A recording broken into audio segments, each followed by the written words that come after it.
We're getting very musical for today's double review with two games all about the rhythm, with Keylocker and then Starstruck.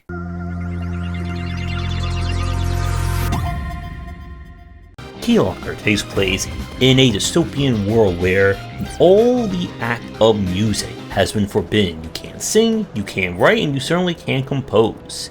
You play as a young woman who has been thrown in jail for the horrific act of singing a song. But when she gets broken out, she may discover the means of revolution and bringing music back. So, for the Generation Xers in the audience, music is once again the weapon. Our gameplay here is of the JRPG affair. You'll explore the world, getting into random encounters, solving quests, and trying to find any gear that may help you along the way. The major selling point of Keylocker is its turn-based combat. This is entirely built on action commands. Every attack and defense can be enhanced with an action command. Now, as a very important point about this game, it features 4 difficulty settings. One is only available once you beat the game.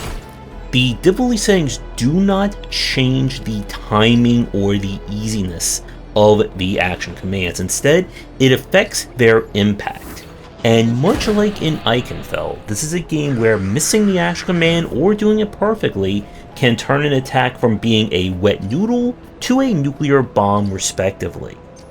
And this kind of takes me to my main issue with this game.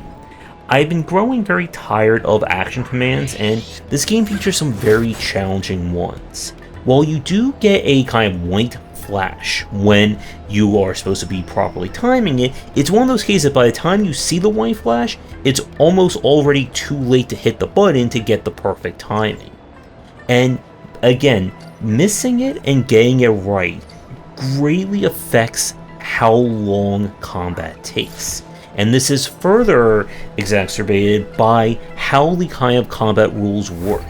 You have different kind of gauges. You have your life points, you have kind of like EP as well. And certain attacks will drain the EP, while other attacks will, well, focus it on the life points. When a character is completely out of EP, then an attack of that type will do direct damage to their life points.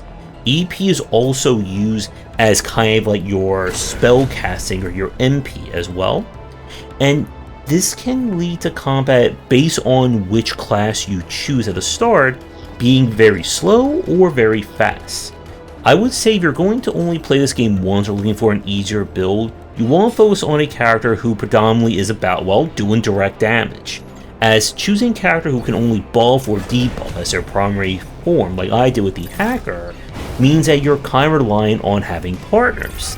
However, when you start the game, you don't have any characters in your party to kind of help you. And this can lead to the game feeling very slow at the start. Not helping matters that while the pixel art and I really do like the aesthetics and the character designs, it also makes it a little bit hard to read the text. And this is a game that features a lot of little text in corners of the screen, especially how your different skills work and what gear you wear.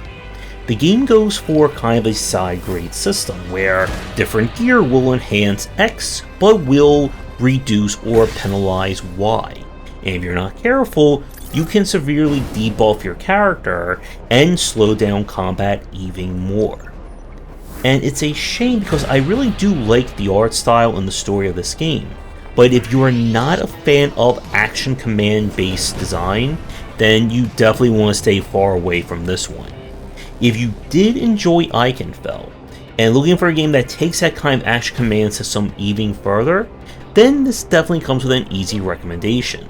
But if you are not, again, rhythmically blessed, then this may be one concert you want to sit out on.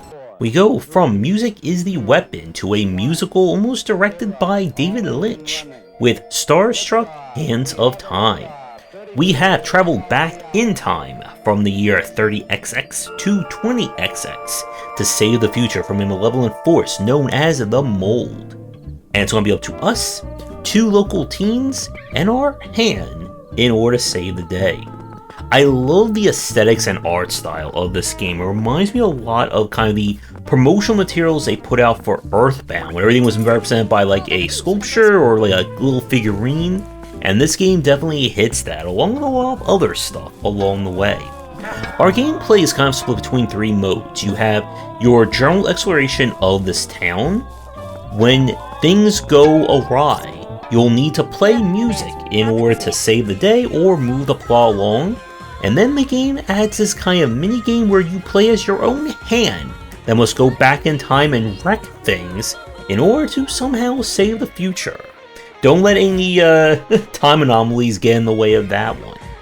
But the main focus of Starstruck is going to be the music, and you'll be getting to a lot of rhythm challenges where you must properly time your presses to the beat and even do some improvisation along the way. The game features multiple difficulty settings for the rhythm challenges. The footage you're seeing is played on kind of the normal or average. I am by no means a guitar virtuoso to play this on the higher difficulties. But this again is going to be the major focus of Starstruck. You're going to come for the music kind of minigames, and then stay for when things get weird.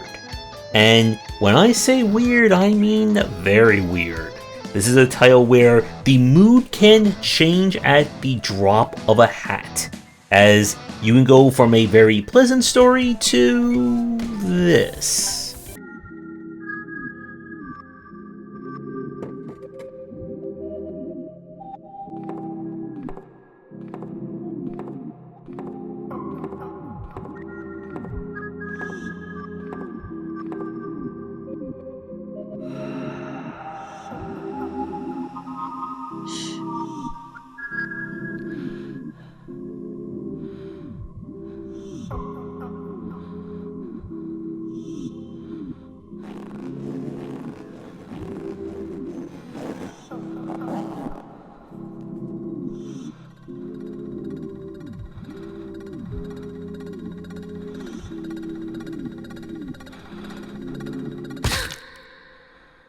And yeah, it gets very unusual in this game. And this is going to be one of those titles where you're going to keep playing just to figure out where the heck is this story going to go. Much like our last game, this is a title that's built explicitly on a very straightforward system. Our last one was the action commands. This is going to be the music gameplay. If you're not a fan of the musical side of things, then you're not really going to be enjoying this game from a gameplay perspective. And you can, of course, reduce the difficulty down even further and make it simple enough to then just focus on the story or the hand smashing. Still, I really enjoy this one. I want to play it more just to, again, figure out where it's all going to lead and get even more weirded out by the cutscenes and so on. But that's going to do it for this double review. Both games were played with press keys provided by the developers. Let me tickle your game for a future stream that does not involve hands, music, or singing. Please reach out. Let me know what you think about these ones down below. Thanks again for watching, and see everyone in the next video. Thanks for watching, and a special thank you to our Patreon supporters. If you enjoyed the video, do the YouTubing stuff. Be sure to visit our Discord and Patreon, and if you're interested in more in my thoughts on design, check out my game design books.